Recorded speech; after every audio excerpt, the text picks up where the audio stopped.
Então, gente, em relação a Eva e Adão, né? A narrativa de Eva e Adão, estaríamos lidando com uma questão literal, ou seja, Eva e Adão existiram de fato, carnal, materialmente. O Jardim do Éden é um local real, situado em algum ambiente físico, ou seja, são questões puramente materiais. Existiram literalmente essas coisas, e inclusive Eva e Adão. Ou estaremos lidando com alegorias, narrativas alegóricas. Eu sempre digo que eu não tenho certeza de nada, né? Só sei que nada sei. Cada pessoa vai ter a sua própria opinião. Eu espero não ofender a opinião das outras pessoas. No caso, das pessoas que creem que a narrativa de Eva e Adão se trata de algo literal. Eu, no caso, puxo mais para a ideia de que se trata de uma alegoria. E o que é uma alegoria? Uma alegoria é uma forma simplificada de você trazer ao entendimento humano questões puramente abstratas. Então, eu tenho dois exemplos que são muito interessantes.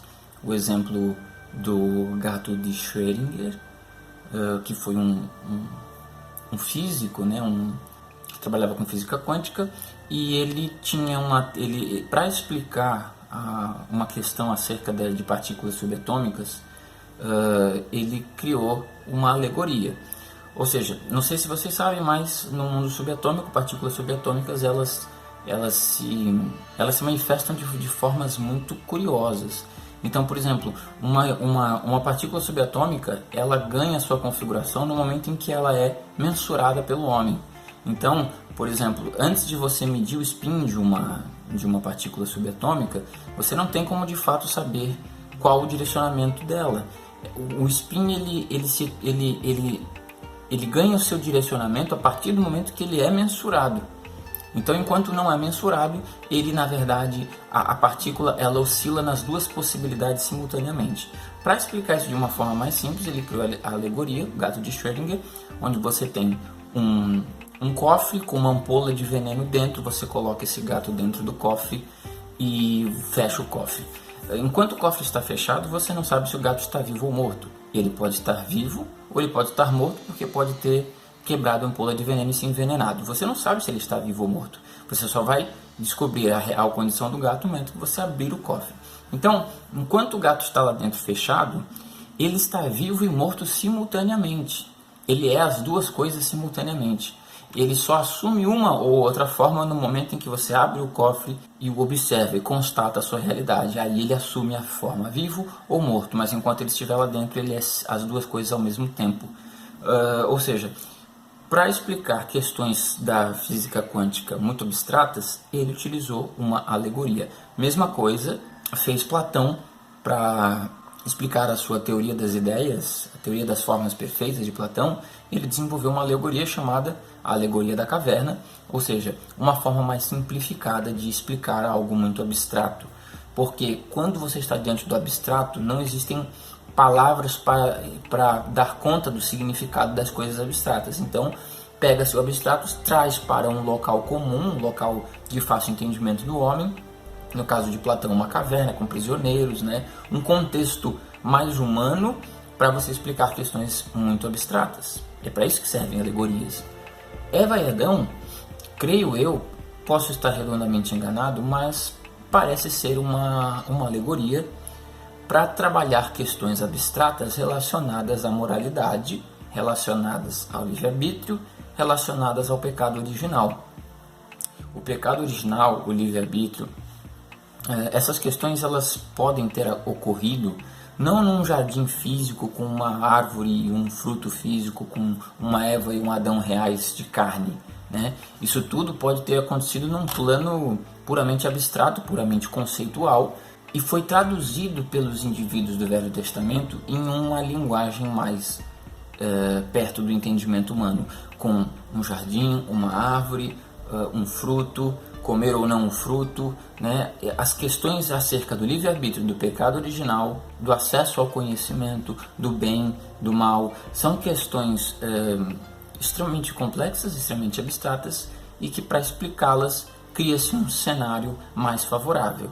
Ou seja, Deus falou: não comereis do fruto do conhecimento do bem e do mal, porque morrereis. Então foi proibido. Era um grande teste no qual Deus estava testando o livre-arbítrio do homem. O homem foi criado com livre-arbítrio, diferente dos anjos. Os anjos não possuem livre-arbítrio, segundo dizem aí as teorias da angiologia por aí afora, dizem que os anjos não possuem livre-arbítrio. Eles fazem a vontade de Deus somente. Eles não têm a escolha de amar a Deus e não amar a Deus. Eles amam a Deus incondicionalmente.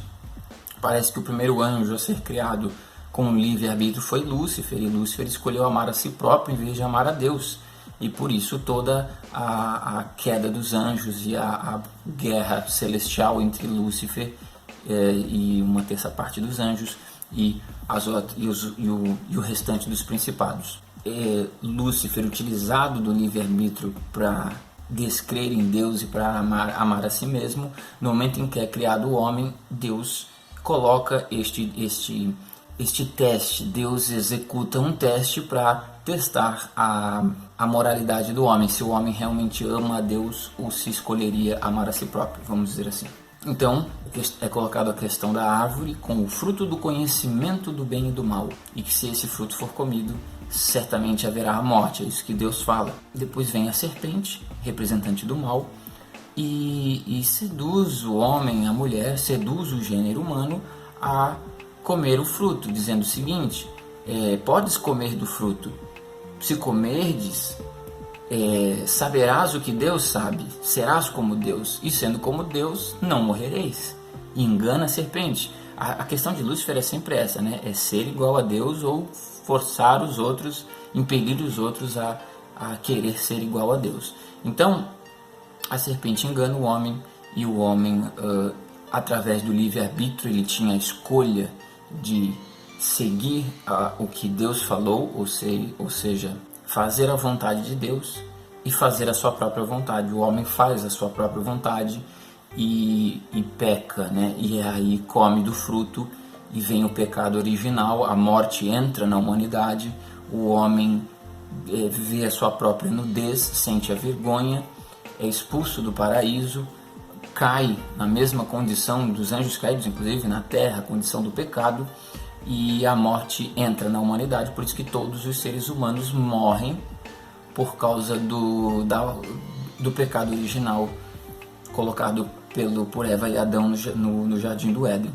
Ou seja, o jardim, Eva, Adão, a serpente, o fruto do conhecimento do bem e do mal, tudo isso forma-se um cenário, né, onde nós temos o que eu creio ser uma alegoria para explicar questões como o livre-arbítrio, o pecado original, e questões de moralidade, questões também a ver com o amor a Deus, amar a si próprio.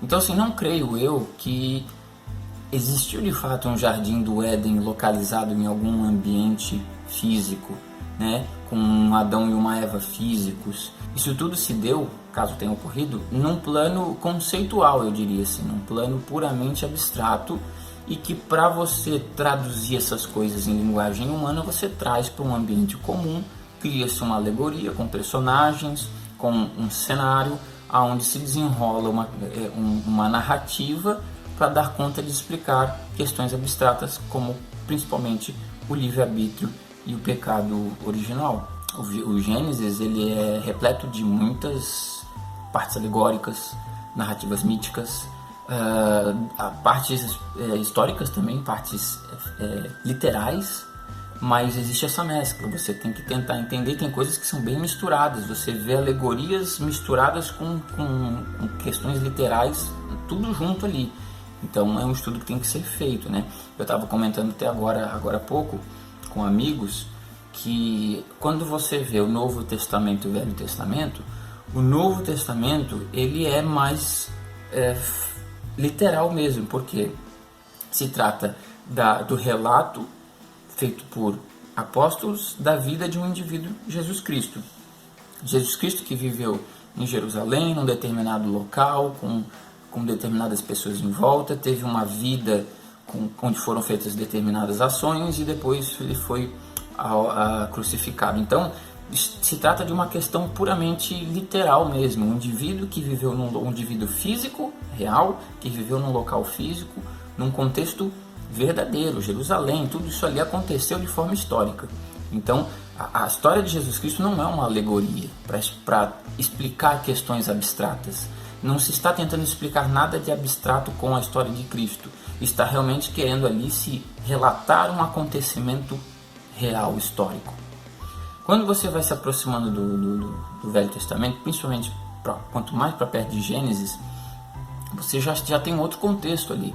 Principalmente Gênesis, o início, né? O que se está tentando fazer ali é explicar questões como, por exemplo, a origem do universo, né? Principalmente o início de Gênesis, ali bem o comecinho, Gênesis 1, a criação dos céus e da terra e de tudo o que há neles. Criou Deus os céus e a terra. A terra, porém, estava sem forma e vazia. Havia trevas sobre a face do abismo, e o Espírito de Deus pairava por sobre as águas. Disse Deus: haja luz, e houve luz. E viu Deus que a luz era boa, e fez separação entre a luz e as trevas. Chamou Deus a luz dia e as trevas noite. Houve tarde e manhã o primeiro dia. Ou seja, isso daqui é uma narrativa alegórica. Não que seja, quando eu digo alegórico, não estou falando de uma fábula puramente fantasiosa. Uma coisa é uma fábula. A fábula é uma história criada com objetivo nenhum além de puro entretenimento. É uma fábula. É uma história que não quer dar sentido a algo abstrato. Agora, uma alegoria é uma fábula que, no entanto, busca dar sentido a questões que vão além da compreensão humana. Então você tem que trazer isso para a condição humana para tentar compreender. Então, alguém chega e pergunta para ti: me fala aí como que surgiu o universo, como que isso tudo se deu, né? Você vai tentar... não há outra forma, na verdade. Quando alguém lhe fizer essa pergunta, como surgiu o universo, você vai ter que criar parábolas para explicar. Você vai ter que trazer a questão, até mesmo linguística, para aquilo sair da sua boca, para você narrar ou explicar como você crê que surgiu o universo. Você vai ter que utilizar termos do universo comum do ser humano, né? Questões puramente abstratas são trazidas para o nosso ambiente para que a gente possa compreender. Foi o que foi feito aqui. Então, por exemplo, Deus disse: haja luz. Deus não tem cordas vocais, Deus não é uma pessoa física. Então, tudo isso se deu num plano puramente conceitual. Deus não é uma pessoa que diz isso ou diz aquilo, ou por exemplo, e viu Deus que a luz era boa. Deus não vê porque Deus não possui olhos. Ele é a pura consciência extrema do todo. Então Deus não é uma pessoinha que está vendo coisas e dizendo coisas. Quando você diz que Deus viu, Deus fez, Deus falou, é de forma alegórica, né? Se Deus criou de fato todo o universo, Ele não precisou ver isso: aqui eu vou criar assim, e disse Deus assado. Não, porque Deus não tem corpo, ou seja, é simplesmente o conceito puro, a abstração pura. As coisas se dão de forma imediata, sem que Deus precise ver ou falar algo. Ele simplesmente faz e a coisa acontece, né? De forma conceitual. Agora, se alguém pedir para você descrever o que você fez no seu trabalho no dia de ontem, você não vai precisar criar uma alegoria para fazer uma descrição desse tipo. Você vai descrever a coisa de forma literal. Ontem eu fiz isso, isso, isso no trabalho, né? Você vai descrever um fato ocorrido. É diferente de quando alguém pergunta para você questões cosmológicas. Então, o Gênesis, ele trata de questões abstratas, de questões cosmológicas, teológicas, metafísicas, e que para você traduzir isso em linguagem humana, para o entendimento humano, são criadas alegorias. Basicamente não há nem como escapar disso. Você não tem como narrar questões tão profundas como a criação do universo se não for através das limitações do ser humano, né? Deus disse, Deus viu, Deus falou. Isso são termos humanos. Os humanos falam, os humanos veem. Deus não precisa nem ver nem falar. Deus simplesmente pensa, a coisa acontece, tá entendendo? Então, é isso que eu estou tentando dizer para vocês. Quanto mais para perto do Novo Testamento, mais questões históricas e literais. Quanto mais para o início da Bíblia, nós temos questões mais alegóricas e tentando trazer para o entendimento humano temas abstratos e extremamente complexos. Eu espero que eu não tenha me alongado muito e que ninguém tenha se ofendido. Eu posso estar redondamente enganado em relação a tudo, tá certo? A gente se vê no próximo vídeo. Um grande abraço.